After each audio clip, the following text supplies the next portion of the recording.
तर आज पुन्हा माझ्याकडे छोट्या छोट्या मुली आलेल्या आहेत सगळ्या आणि त्यांच्यासोबत मिळून आज आम्ही पुन्हा एका विषयावर खूप सुंदर असा विषय आपण घेणार आहोत आणि त्यावर चर्चा करणार आहोत. बरं, तू काय म्हणत होती? मेहंदी का लावतात आहे ना? तू म्हणत मेहंदी का लावतात. मेहंदीचे मागचं कसं कारण आहे बेटा? सायंटिफिकल कारण आहे सगळ्यात महत्त्वाचं. यामुळे आपलं शरीर थंड होते, वरतून बॅक्टेरियल इन्फेक्शन, व्हायरल इन्फेक्शनसुद्धा नाही होत, कारण यावर निलगिरी असते. आणि उत्सवांमध्ये लावतात. पण लग्नामध्ये का लावतात मेहंदी?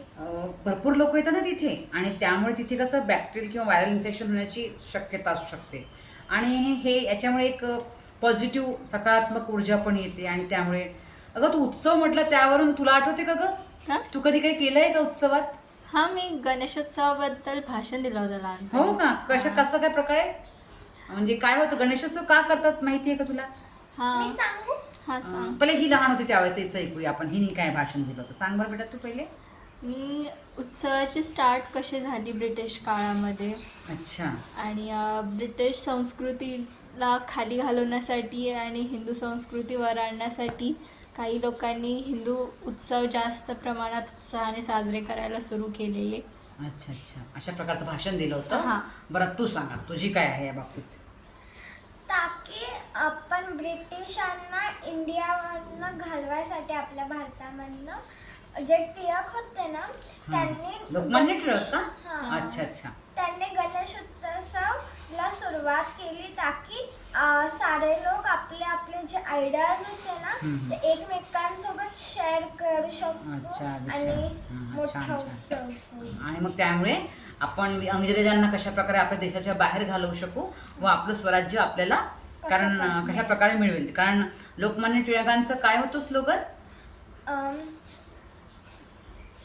काय मी अपना स्वराज्य, स्वराज्य माझा जन्मसिद्ध अधिकार आहे व स्वराज्य तो माझा जन्मसिद्ध हक्क आहे व व तो तो मी मी मिळवणारच. हा लोकमान्य टिळकांचा काय होता? एक स्लोगन. स्लोगन होतं त्यांचं वाक्य होतं. आणि ते घोषवाक्य घेऊन त्यांनी इंग्रजांना आपल्या देशाच्या बाहेर काढण्यासाठी त्यांनी काय केलं? सगळ्या लोकांना गोळा केला या गणपतीमध्ये, उत्सवामध्ये. आणि त्यामुळे आज आपण स्वराज्य आपल्याला मिळालेलं आहे व आपण काय करणार? 15 ऑगस्ट म्हणजे गणेशोत्सवाचं पण इंडिपेंडन्ससाठी खूप महत्त्व आहे. अगदी बरोबर बोलली तू, अगदी छान. गणेशोत्सवाचा उत्सवाचा सोबतच तर तुम्ही काय करा? मस्ती करा, मेळे घालवा, सगळं करा, पण मात्र सोबत काय करायला हवं? लोकमान्य टिळक व थोर पुरुषांच्या बलिदानाला सुद्धा तेव्हा आठवण करा. व या गणपती उत्सवाला कशा प्रकारे संस्कार आणि संस्कृती, भारताची संस्कार आणि संस्कृती जपूनच आपण समोर गेले पाहिजे. कळलं तर मग आजची कशा विषयावर आहे? तर जर तुम्हाला सुद्धा आवडली असेल लोकमान्य टिळकांबाबत किंवा गणपती उत्सवाबाबत ही माहिती, आणि आमची मेहंदी आवडली असेल, तर प्लीज सबस्क्राईब अँड शेअर.